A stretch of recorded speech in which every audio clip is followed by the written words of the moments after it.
Salut Laurie, bonsoir à tous, bonsoir à toutes. L'événement sur les marches ce soir, c'est bien entendu la présence de Catherine Deneuve, venue présenter le film d'Emmanuel Berco de son vivant avec Benoît Magimel. On a retrouvé toute l'équipe du film ainsi que les invités de ce festival et ils sont prestigieux.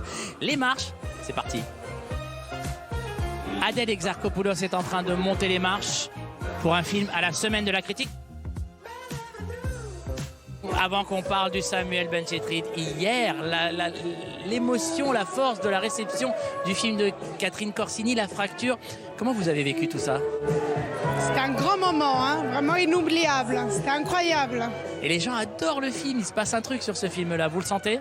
Ouais, j'ai l'impression, en tout cas hier, c'était vraiment... voilà, on travaille, et puis après, il y a des moments comme ça, c'est... Hier, le film de Catherine Corsini, c'est un film dans l'air du temps. Le film de Samuel Benchetrit aussi, même si très différent.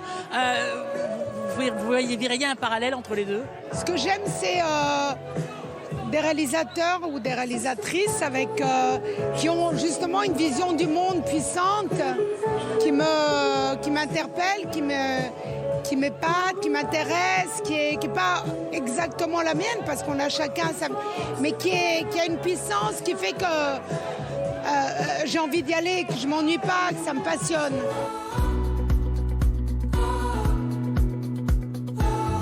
Marion Cotillard signe des autographes, prend des selfies. Et voilà, la montée des marches. Marion Cotillard qui produit Bigger Than Us.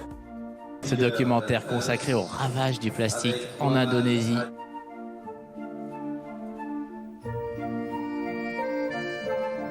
Donc on voit Yamina Benguigui et Isabelle Adjani qui vont attaquer la montée des marches. Sœurs encore en salle, où Isabelle Adjani a deux autres sœurs, Rachida Brakni et Maïwen. Isabelle Adjani devant les photographes avec Yamina Benguigui. Inside my bones, it goes electric wavy when I turn it on. Qu'est-ce qu'elle représente pour vous, Catherine? Moi, Catherine Deneuve représente bien sûr la France, bien sûr, je veux dire la brillance de la France. Et puis, elle représente une des plus grandes actrices du monde et aussi l'une des femmes les plus libres, les plus drôles et les plus audacieuses que je connaisse.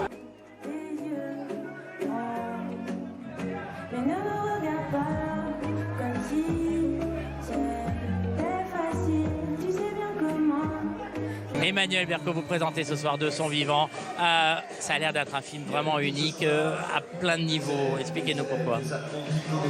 Parce que c'est un grand mélo et que c'est pas un genre qui se fait si souvent que ça. Avec Catherine Deneuve et Benoît Magimel et face à eux, un vrai médecin qui a un rôle aussi important qu'eux et c'est la relation entre ces trois personnages, l'histoire du film.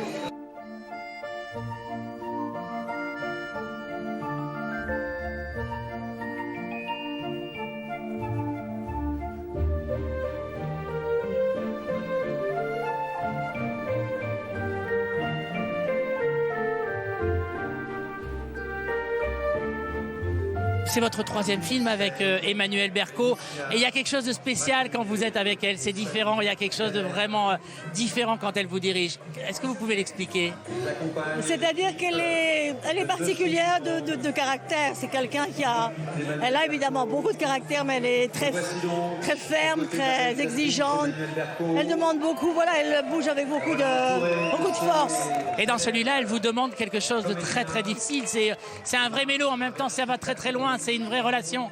Elle demande déjà au départ un scénario qui est très beau mais très délicat et on sait que ce sera difficile, oui, c'est ça. Revenir à Cannes, c'est un bonheur pour vous, Non, je suis surtout contente que Cannes ait pu se rouvrir et que le cinéma ait pu rouvrir, voilà, et qu'on ait pu reprendre ça comme avant. C'est émouvant pour moi, oui. Je vous laisse monter les marches. Merci infiniment, Catherine Deneuve qui était avec nous.